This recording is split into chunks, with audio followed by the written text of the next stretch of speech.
Well, hello and welcome everybody to Eureka Springs channel. I'm coming to you live from Eureka Springs, Arkansas. And you're joining us for a wonderful segment we have every Wednesday at 5 o'clock. So glad you joined us today. We're here to talk about a few things that are wonderful and unique about Eureka Springs, and always it is about the good people, the good places, and the good news of Eureka Springs. And today we're going to do just that. We're going to feature one of our local wonderful characters here. We have an author, an actor, a director, and he's even put down janitor as one of his descriptors. Go figure. And we have with me this afternoon Mr. Keith Scales. And Keith is a big part of the fabric of the story of Eureka Springs. He brings to life both the past and the present here in Eureka Springs. Most of you might have known him from a tour guide of the ghost tours up at the 1886 Crescent Hotel. He's also been a big part of the 1905 Basin Park Hotel. And he sort of slipped away from us from the spotlight during COVID. And I've asked him today to come and be with us to talk and to fill us in on some of the things that he's got going on in his life right now. So if you guys would please welcome to the screen Mr. Keith Scales. Hi, everybody. Hello out there, and thanks for joining in. And thank you, Melody, for having me on your program. You know, Keith, I am not kidding. You are a big part of the stories of Eureka Springs, literally, figuratively, all of this. Tell everybody a little bit about a little bit of your career that you've had here in Eureka Springs and what you have done here in Eureka for everybody to enjoy.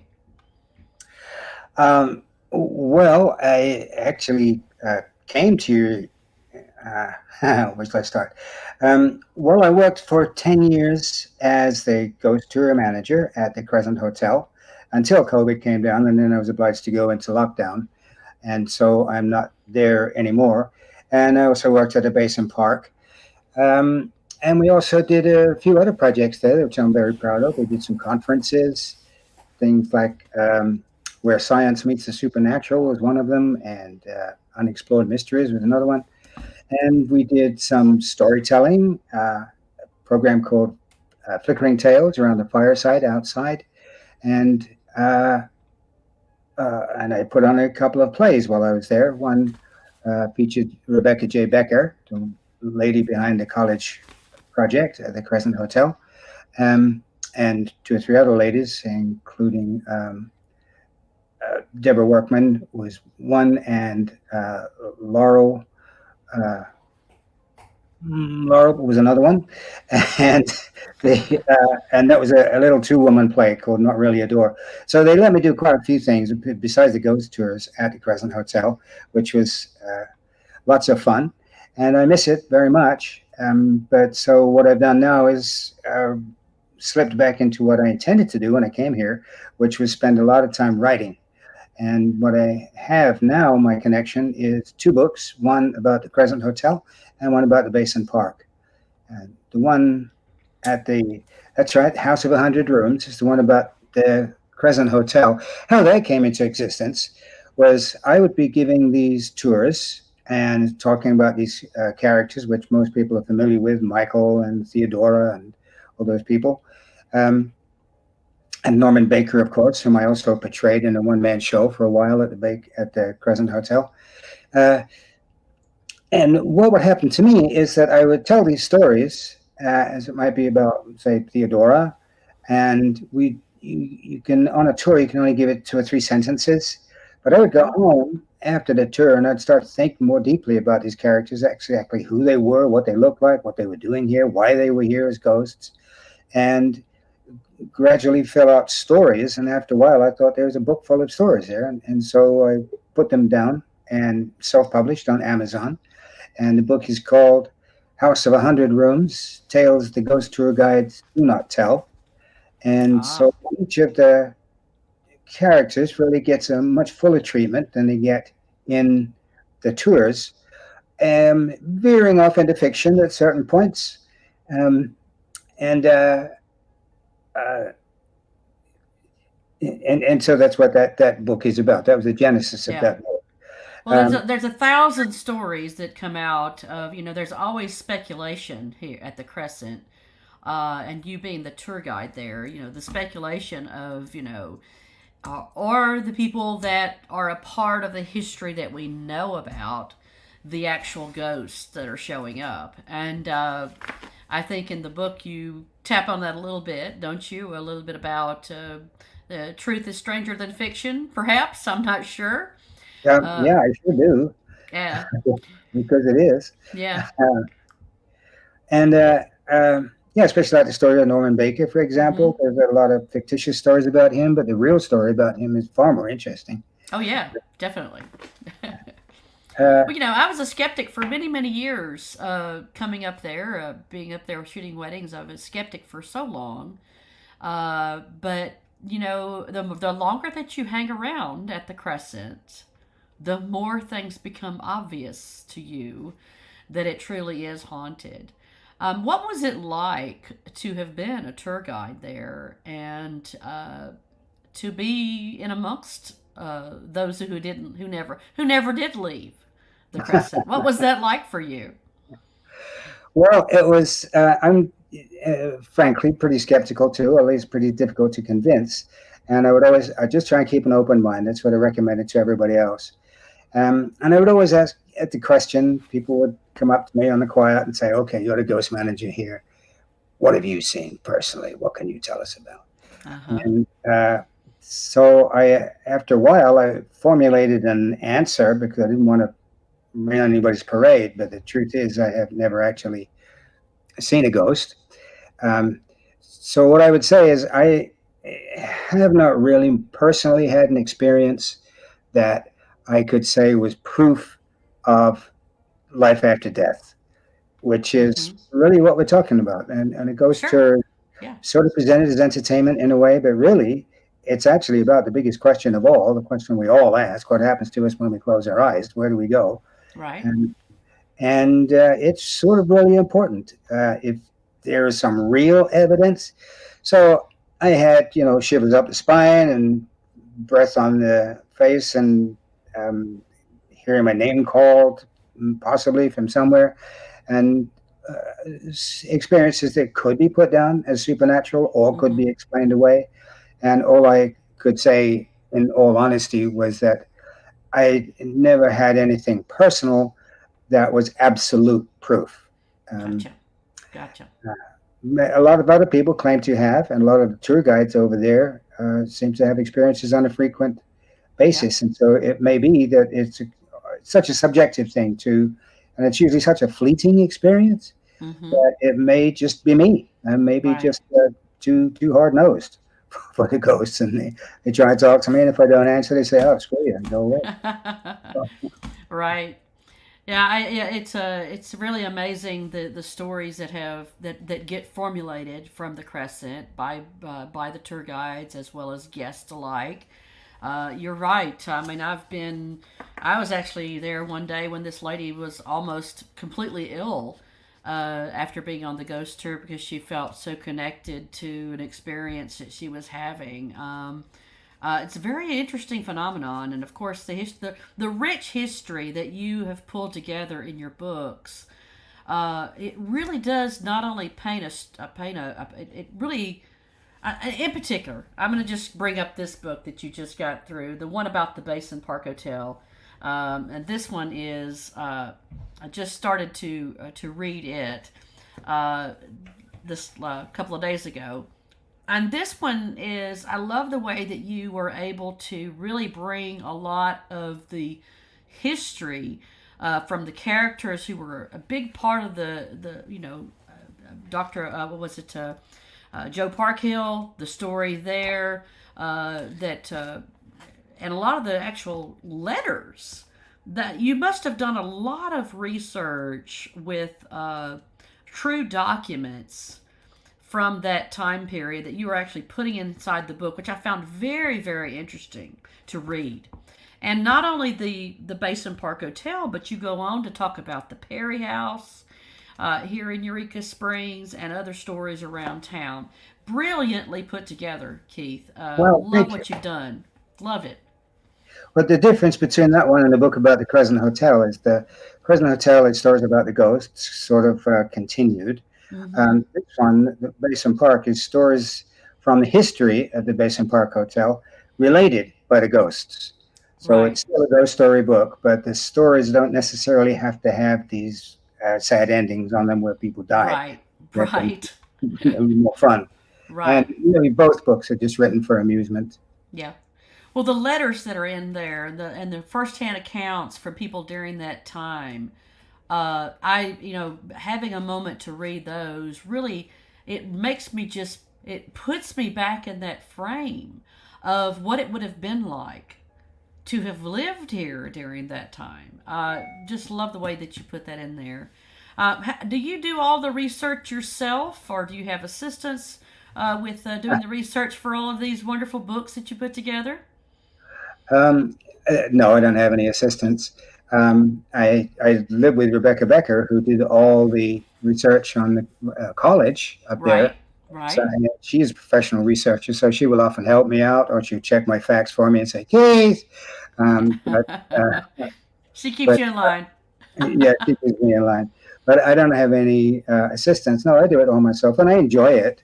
Yeah, It's I love poking around the old bookstores and finding early books, and I have a vast library that I've accumulated with about Eureka Springs in general, not just about sure. those hotels. And Right. it's great fun for me. I enjoy it. It's sort of where I live. It's what I love to do, and especially I love to kind of compact it all and put it into an easily, painlessly acceptable format. And Mm-hmm. sometimes it's in a play format, sometimes it's in a movie screen format, and sometimes it's in a narrative. And whatever seems appropriate to the story that I'm telling is the medium that I choose to tell it in. Yeah. And for those of you who do pick up the book, A Seven Story Hotel, you'll see a lot of Rebecca's graphic design in there too. Yeah. It's when I asked her to design it, I said I didn't want a graphic novel exactly, but a novel that was sort of liberated Yes. by graphic novels Brilliantly to done. go beyond just plain text. Yeah, it's brilliant. I love the way she actually helped bring all those stories to life in the graphics. It was really nice. Really, really well done. So I really appreciate the novelty of all that. It makes it really just be an entertainment from one page to the next. The way you've done this, so I love that. I love the collaboration you did with her on that. I guess everybody has a story. I mean, the ghosts have their stories. I have my story. Yeah, What is your story of how you ended up in Eureka Springs? Because we have all got the tale to tell, right? Tell yeah. everybody how you ended up in Eureka Springs. Well, we were both of us, Rebecca and I, had been living in Portland, Oregon. I've been there for like 45 years, I think. I've been working in regional theater, operating out of Portland, and just going sort of from show to show, and I'm pretty much getting to the point where I felt like I'd done everything I wanted to do in the Mm-hmm. theater, and really felt like I was getting older, and I didn't, and I could see the last years repeating what I had already done. So Mm-hmm. both of us really wanted another experience. So I went looking around the country.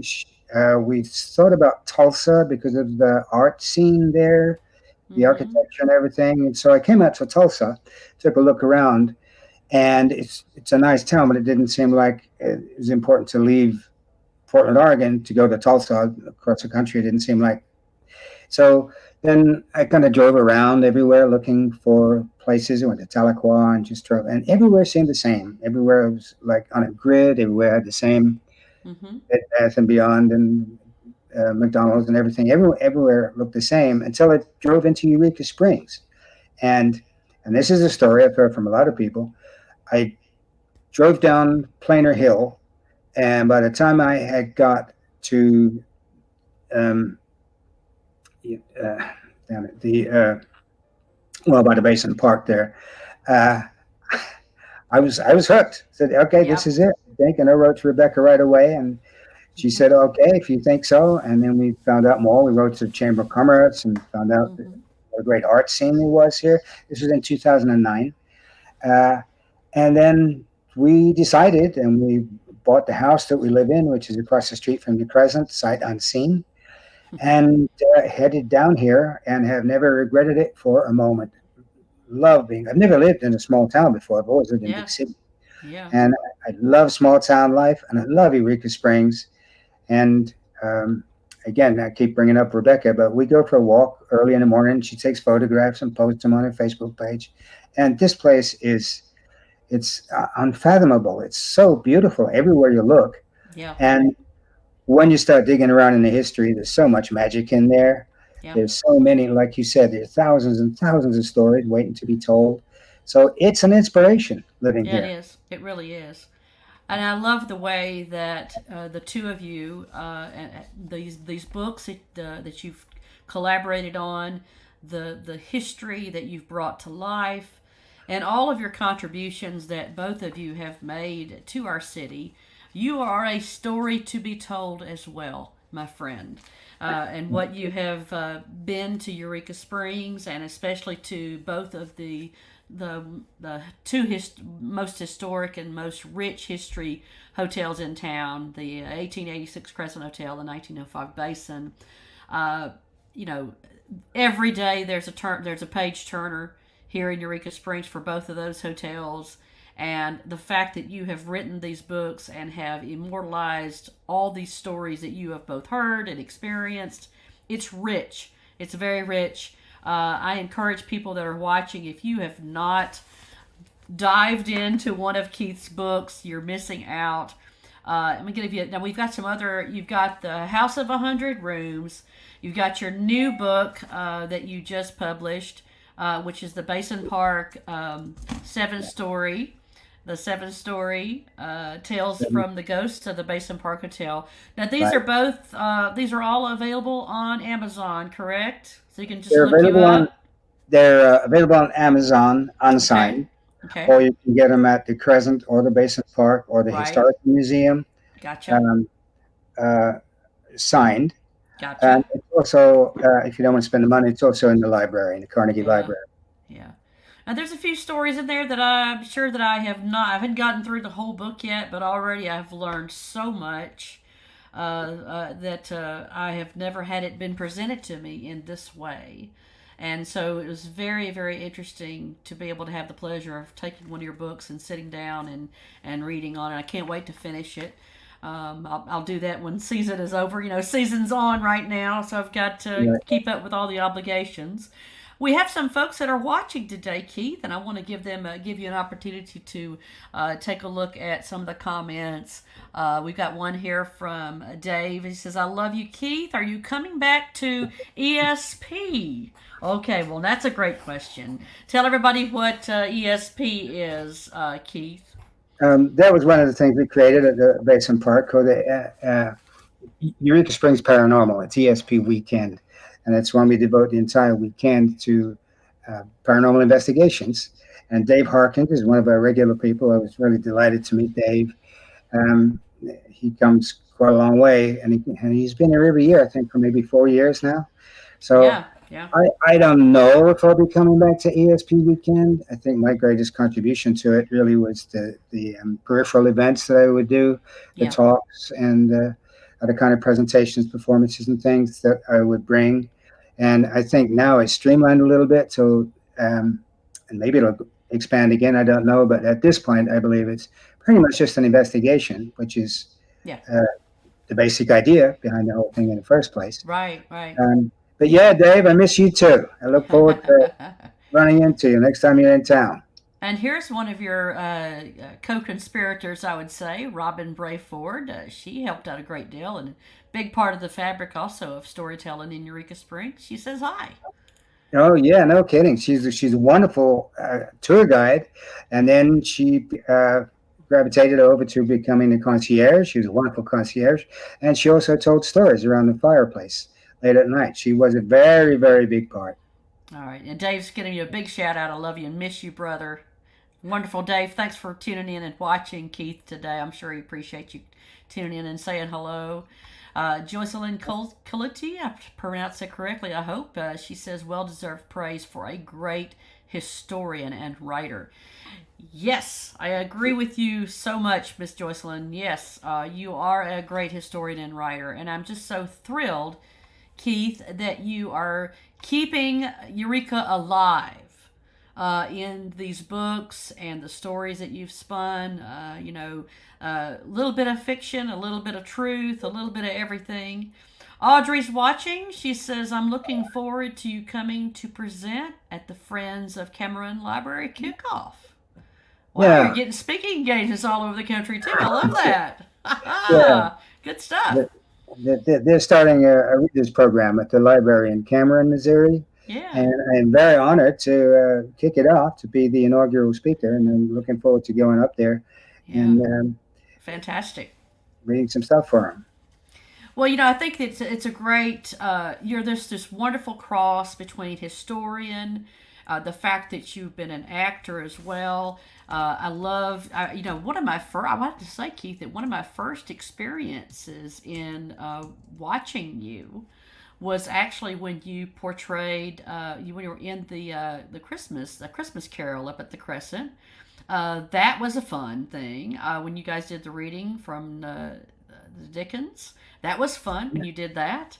How much of what you do, part of your past as an actor, how much has that been a part of you being a great writer, do you think? Well, I think